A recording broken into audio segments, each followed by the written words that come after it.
Vamos ao terceiro vídeo da história da loucura de Foucault. Olá pessoal, tudo bem? Eu sou a Carmen do blog O Kiwi do Mundo e hoje eu venho comentar os capítulos 7 e 8 da história da loucura do Foucault. Se você não sabe do que eu estou falando, é porque você não me acompanha aqui há muito tempo. Nesse segundo semestre de 2019, eu estou fazendo leitura conjunta ou compartilhada da história da loucura do Foucault. Esse foi o livro escolhido dentre três, né? Vocês escolheram. E aí eu tô lendo até novembro, vou ler este livro, né? Comecei em julho, de julho a novembro. Fiz divisão de partes, capítulos por mês, para ler por mês, sendo que no mês seguinte eu comento os capítulos lidos no mês anterior.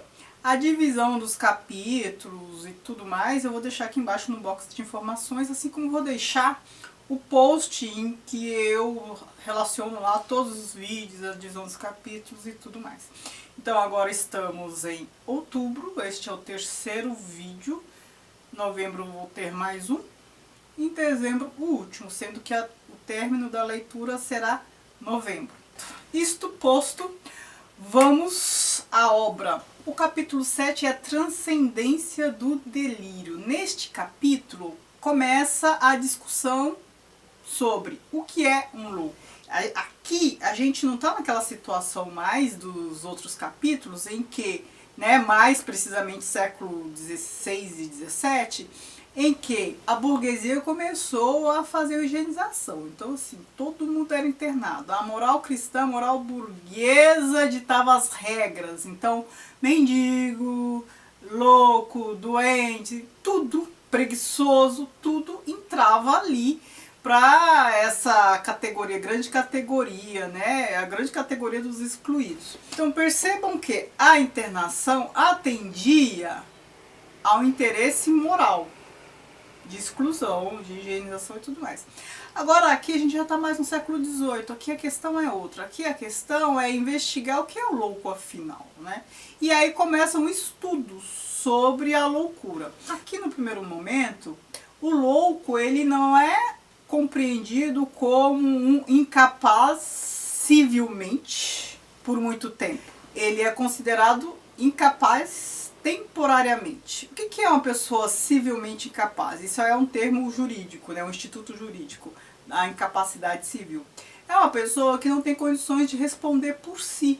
Então é uma pessoa doente, é uma criança, uma pessoa com muita idade, que já não tem condições. São pessoas que precisam ser tuteladas. Neste momento, o louco ele é considerado com incapacidade civil provisória. Ele é entendido como uma criança que ainda vai chegar lá, ainda vai se desenvolver. A condição dele não é sentenciada como permanente. Então, aqui o entendimento é que a alma da pessoa, do louco, ainda não foi atingida. Como se o espírito dele ainda estivesse pairando, não estivesse assentado no corpo, fazendo com que ele tivesse discernimento. E eles têm esperança de que isso vá acontecer em algum momento. Num outro momento, a discussão é: a loucura é um mal orgânico, né, físico, fisiológico, melhor dizendo, orgânico, fisiológico, biológico, ou é um destempero do espírito, algo desse tipo, uma perturbação da alma? E eles ficam nessa discussão. Temos alguns estudos e algumas experiências. A partir de casos práticos, situações práticas, muitos teóricos começam a desenvolver suas teorias, associando loucura a algum comportamento muito específico. Então a gente tem, lembrando que a gente está no século XVIII, isso importa bastante, a paixão como loucura. A gente está no período romântico, daquele desatino, né, pela paixão e tal. A gente viu, já leu aí muitos livros de romance romântico. Aquele apaixonado que perde as estribeiras começa a ser estudado assim, não que tenha sido lá colocado em laboratório e tal, mas tem o comportamento analisado a partir da pecha da loucura, porque eles entendem, né, os estudiosos entendem que o espírito da pessoa apaixonada se dispersa do corpo diante do objeto, ou seja, quando o apaixonado está diante do objeto de sua paixão, ele perde a razão. E aí isso me fez lembrar a uma das falas de O Banquete de Platão, porque eles estavam tentando entender o que era o amor. Então cada um dos presentes discursava, apresentava sua concepção de amor. E um deles, eu não vou lembrar qual, mas se você vir meu vídeo sobre o Banquete do Platão, você vai chegar a essa resposta. Mas um deles fala muito bem do amor, por quê? Porque o amante, quando está diante do amado, se comporta de uma maneira que não se comportaria. Ou seja, ele moralmente se torna uma pessoa melhor, porque ele tenta fazer coisas para impressionar o amado. Aqui o que é dito é, a alma se dispersa do corpo porque diante do objeto, do ser amado, o amante, o apaixonado, sai de si, não é mais a mesma pessoa, tem um comportamento alterado. Aí também temos concepções que entendem a loucura como um desregramento da imaginação. E eu achei isso muito curioso porque, assim, qual é a regra da imaginação? Porque a imaginação é algo livre, tem a ver com a nossa capacidade de associação, tem a ver com o nosso sistema simbólico, nossa capacidade de atribuir significado às coisas, não é algo totalmente controlado e racional. O simbólico, a imaginação, ela não se opõe à razão, é uma coisa de uma outra natureza. Ela não é racional, mas não quer dizer que ela seja irracional. Ela lida com outros sistemas de valores e de significação. Depois também temos loucura associada à melancolia e à culpa. E aqui nós temos uns estudos de casos apresentados. Então a gente está num momento em que a loucura é tida como um delírio. E o que é um delírio nessa concepção clássica aqui? A concepção clássica da loucura, né? Todos esses estudos chegam a essa conclusão. Loucura é igual a delírio. E o delírio é o afastamento do caminho reto da razão. Por isso que eu falei pra vocês, a imaginação não faz um caminho reto, a razão faz um caminho reto, né? De acordo com essa concepção aqui. Então tudo que foge desse caminho reto é colocado um pouco de escanteio, é entendido como ou um desatino, ou um delírio, loucura, e nesse momento estão pesquisando essas coisas todas, a diferença sobre essas coisas todas. E por fim, nós temos a loucura associada a sonho, e aí vou ler um trechinho para vocês. O delírio é o sonho das pessoas acordadas. A velha ideia antiga de que o sonho é uma forma transitória de loucura é invertida.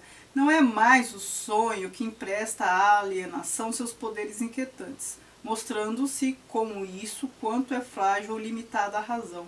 É a loucura que assume no sonho sua natureza primeira e revela através desse parentesco, que é uma libertação da imagem na noite do real.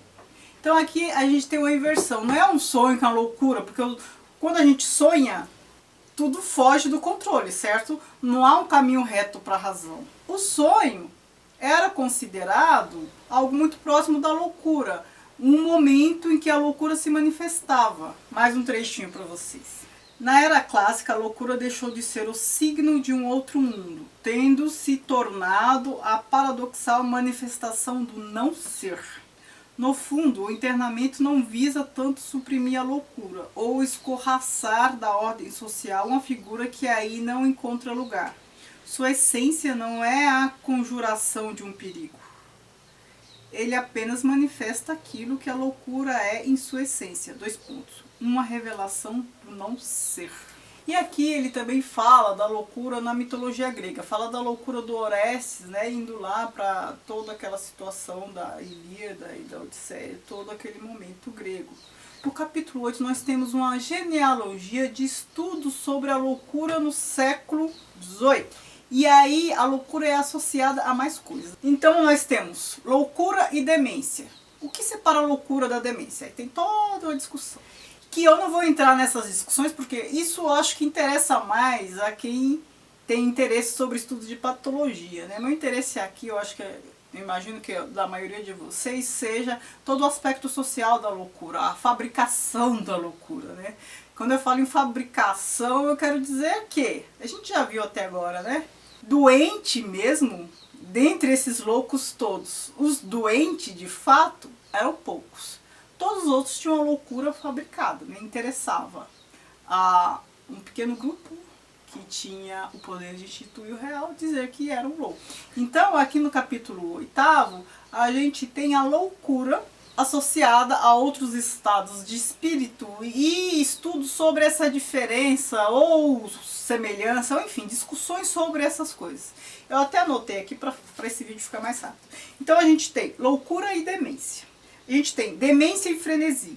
A gente tem imbecilidade e demência. Mania e melancolia. Melancolia seria o que hoje a gente chama de depressão, ou algo muito próximo a isso. Hoje em dia a gente não fala que ninguém é melancólico, não apresentando isso como um estado patológico. Você pode falar que uma pessoa é melancólica apresentando isso como uma característica da pessoa, não uma patologia da pessoa. A gente tem também histeria e hipocondria. E aí começa a ficar interessante, porque aí a gente já está próximo do que Freud estudou, né? Não nos esqueçamos que Freud começou seus estudos a partir da histeria, né? Os estudos mais sérios, eu ia falar sérios, mas assim, os mais concretos de Freud começaram com histeria, que ele finaliza dizendo o seguinte, uma das últimas coisas: toda a vida acaba por ser julgada a partir desse grau de irritação. Abuso das coisas não naturais, vida sedentária das cidades, leitura de romances, espetáculos de teatro, zelo imoderado pela ciência, paixão demasiado acentuada pelo sexo ou esse hábito criminoso tão repreensivo na moral, tão prejudicial ao físico. A inocência do doente dos nervos, que nem mesmo sente mais a irritação de seus nervos, é no fundo o justo castigo por uma culpa mais profunda, a que se fez com que preferisse o mundo à natureza. Percebam que aqui a questão ainda é moral, né? A gente tem, por um lado, os estudos de pessoas muito bem intencionadas, fazendo estudos para associar loucura a uma patologia, entendendo que a loucura é uma patologia e tentando separar o joio do trigo, o que é loucura, o que é demência, o que é outra coisa. Mas as pessoas não se livraram ainda do julgamento moral, de tratar o louco como um culpado moral cristão, como um culpado por atitudes não consideradas normais, não consideradas aceitáveis e tudo mais. Gostaria que vocês comentassem quem está lendo esse livro comigo, porque a maioria das pessoas que comentam aqui embaixo são pessoas que não estão lendo, mas acham interessante, não sei o que, não sei o que. Eu tenho a impressão que eu tô lendo sozinha, né? Se alguém estiver lendo, comenta aqui embaixo, tá bom? Muito obrigada por assistirem. Não se esqueçam de se inscrever no canal, de me seguir nas redes sociais, o Kiwi do Mundo, Instagram e Facebook, que é a página do blog. Obrigada, beijos. Tchau, tchau.